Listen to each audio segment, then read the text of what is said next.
Stocks staging a solid rally Wednesday with the S&P 500 up more than 2%. Zoom video communication stock up 9%. Let's take a look at the prospects for Zoom and other video conferencing stay-at-home stocks.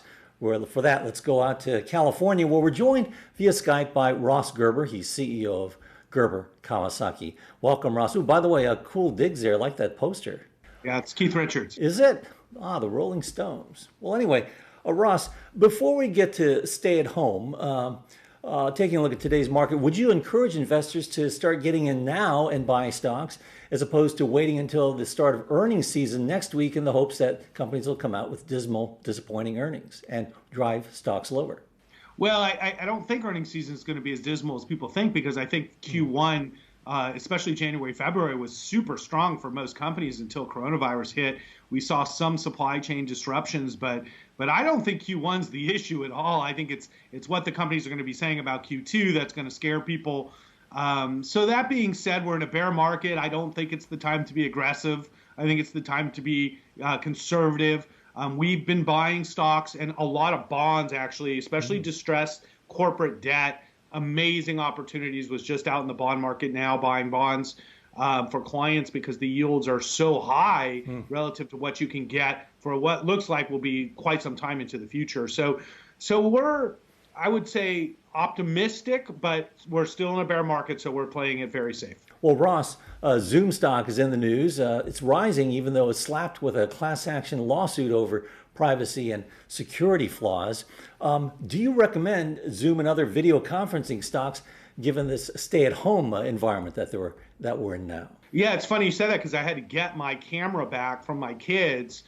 They were using it on their computer to do Zoom school now. So, you know, I've seen an amazing shift in behavior, not only from workplace, but from the education side of the business and also from the social media. So last night I had another drinking night out with my friends on Zoom.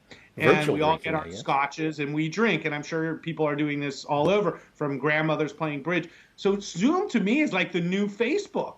And if you look at the basic square that they have and you extrapolate out all the things they can add to this square, like advertising, music, clips. Well, Ross, there are other stocks, video conferencing stocks other than Zoom. For example, we've got Cisco Systems putting out WebEx, Teams put out by Microsoft, and there's that IPO of last year, Slack. Would you recommend any of these stocks, say, over Zoom, given their price levels?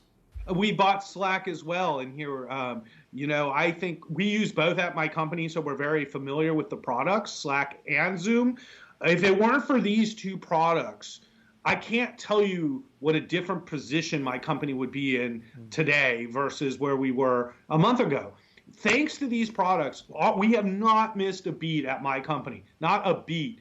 It has been amazing. So we see this being implemented across the entire corporate America, implementing these type of basically remote, internet-based, cloud-based business enterprise computing.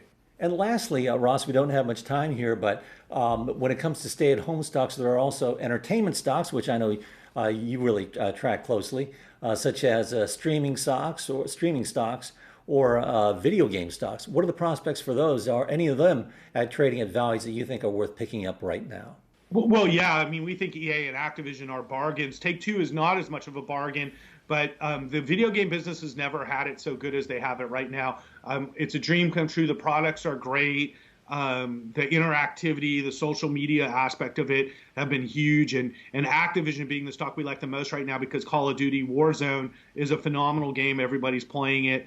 But we also like streamers. I added back to my Netflix position. You know, this is like Netflix's dream come true, you know, that they're not spending money on production right now because they're shut down. So the spending side, but the subscriber growth has got to be amazing. And the amount of people watching Netflix for how many hours has got to be a record for them for sure. So we added more Netflix again, and thank God for Disney Plus, or else Disney would be in real trouble. But Hulu's doing really well. Disney Plus is doing well. I think Disney's a value in here, as well as, you know, I just think YouTube's doing phenomenally well for Google. So when you think about the networks, streaming games, streaming video, and then workplace productivity, you've got a whole new set of investments that I think look very attractive over the next couple of years. And Ross, I guess given the opportunity that you see